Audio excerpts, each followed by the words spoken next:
प्रिय साथी पूर्व केंद्रीय मंत्री आदरणीय संजीव बालियान, हमारे कैबिनेट में जो साथी हैं जिनको अभी आपने सुना है, ऐसे श्रीमान अनिल जी,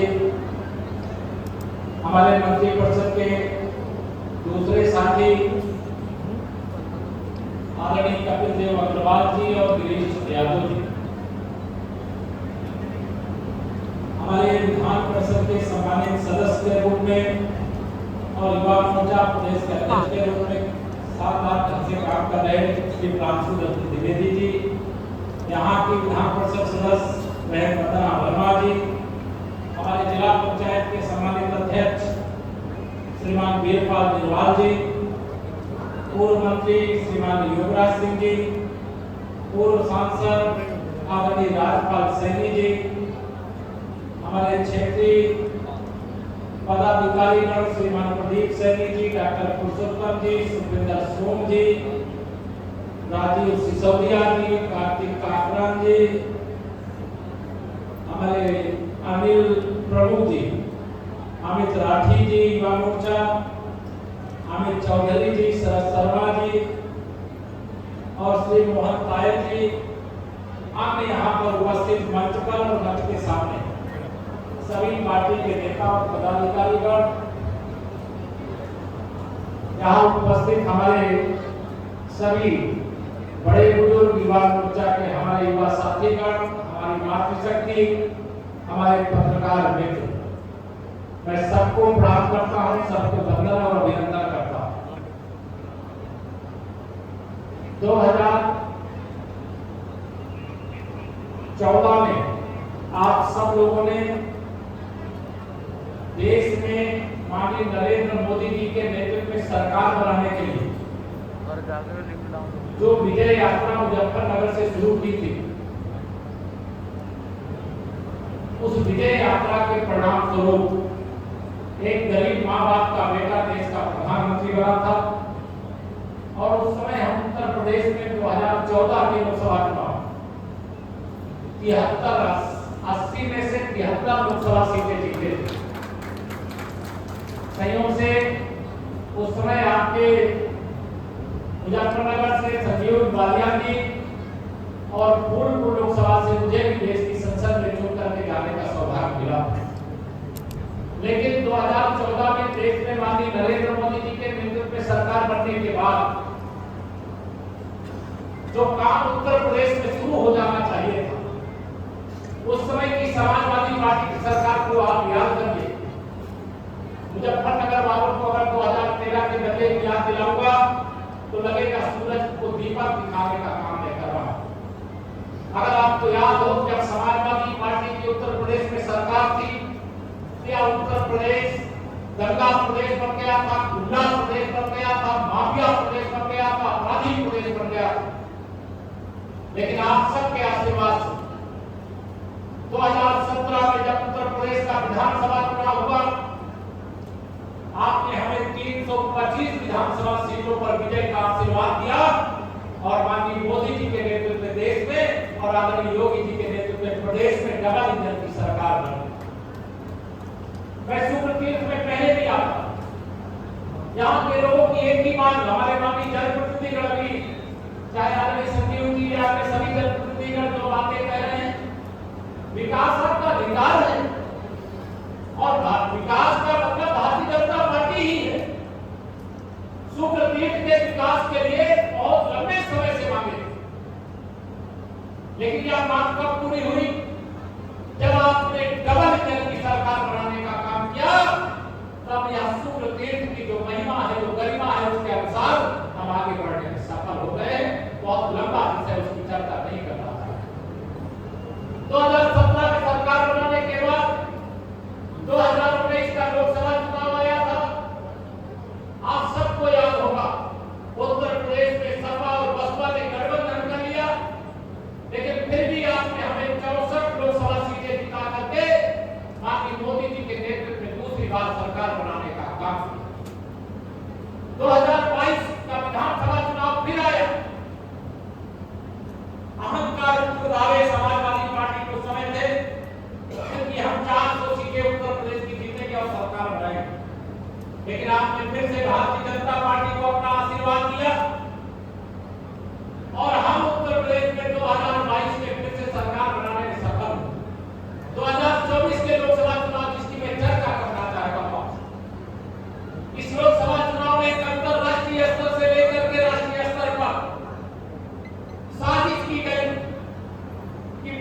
को तीसरी बार देश का प्रधानमंत्री अगर बनने से नहीं रोका गया तो भारत विश्व की महाशक्ति बन जाएगा, भारत आत्मनिर्भर बन जाएगा, भारत का गरीब आदमी अमीर बन जाएगा, नौजवान को रोजगार का व्यापक अवसर मिल जाएगा और दुनिया में भारत के तिरंगे का मान बढ़ जाएगा। जिनको भारत के तिरंगे का मान सम्मान का ख्याल नहीं रहेगा, वह सारे लोगों ने साजिश किया कि तीसरी बार मोदी सरकार ना बनने पाए। मैं धन्यवाद देता हूं आप सबका, देश की जनता का, कि तीसरी बार मोदी सरकार बन गई और अब देश विकास के पथ पर फिर से आगे बढ़ चला। आप सबके सामने मैं अगर वर्णन करूंगा, अभी 2 अक्टूबर को हम लोगों ने स्वच्छ भारत स्वस्थ भारत का संकल्प लेकर के स्वच्छता का अभियान चलाया था।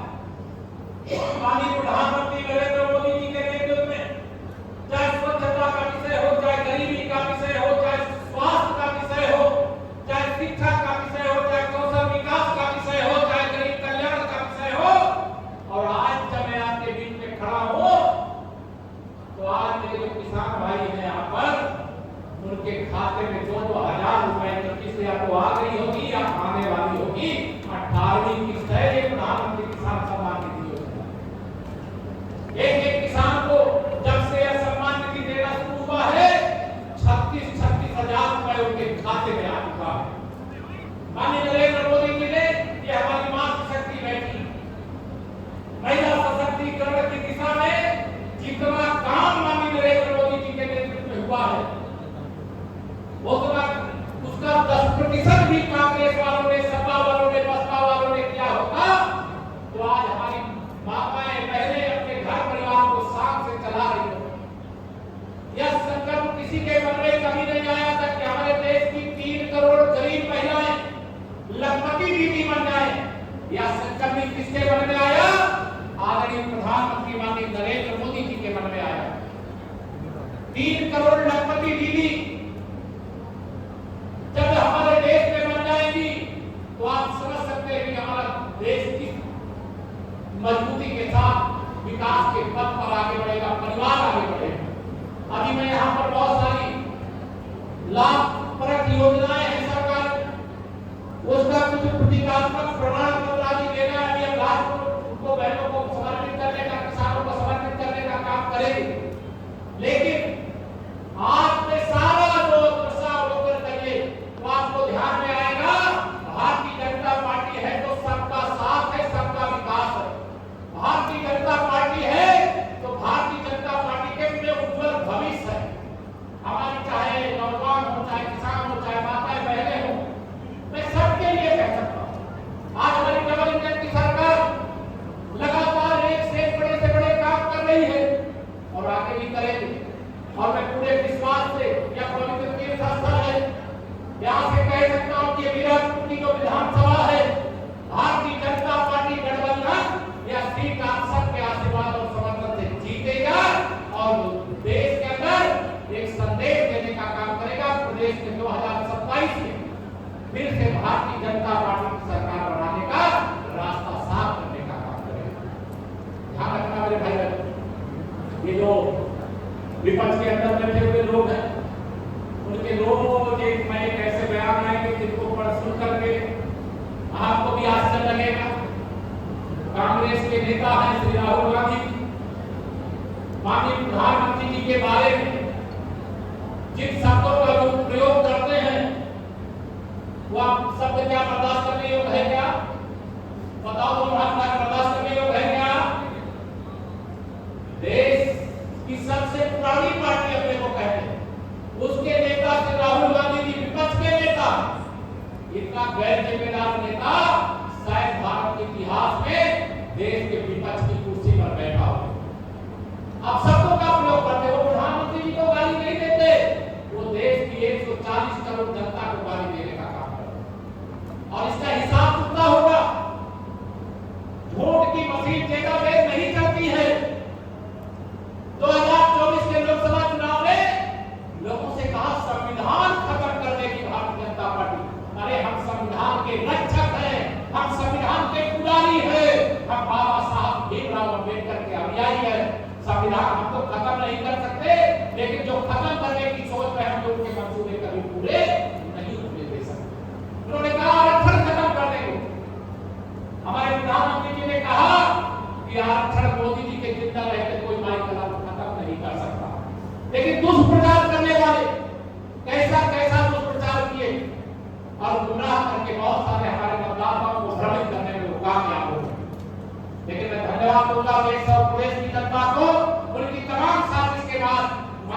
जी के नेतृत्व में हमारी सरकार बनी।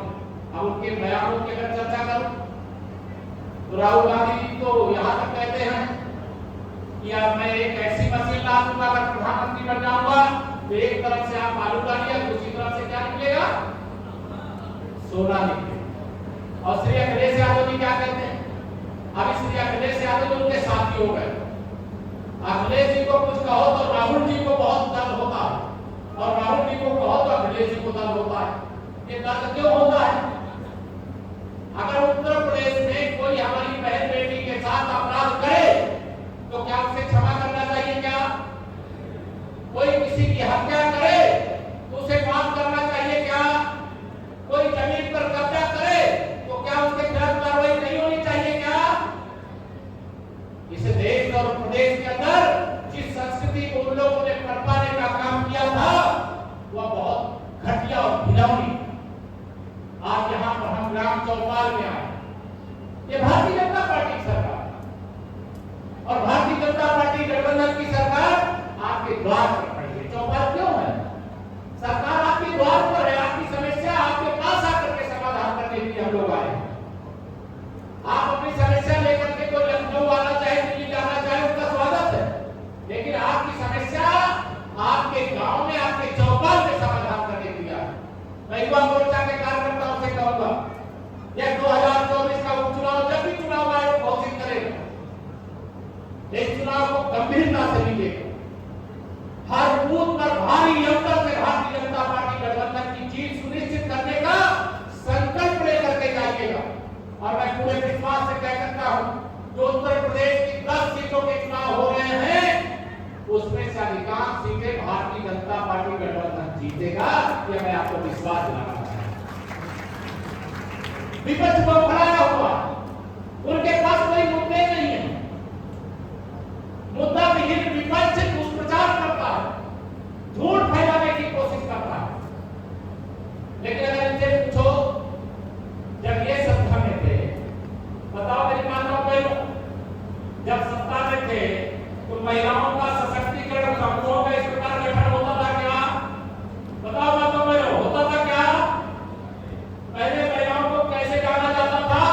ये इनकी माता जी है, ये इनकी भाभी जी है, ये इनकी पत्नी है। लेकिन मैं जानता हूं आज समूह की हमारी दीदियां ऐसी है कि पूरा गांव जानता है कि गांव की जो बैंक सखी सखी है, बैंक सखी है, विद्युत सखी है, इनके घर के जो पुरुष होते हैं उन दीदियों के नाम से उस परिवार के मुखिया को जाना जाता है। ये महिला सशक्तिकरण का उदाहरण।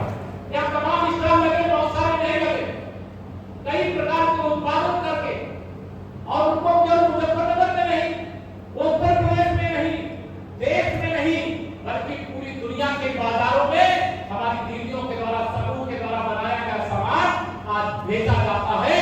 वो ऑनलाइन सप्लाई करते, उनके ऑनलाइन खाते में पैसा आता है।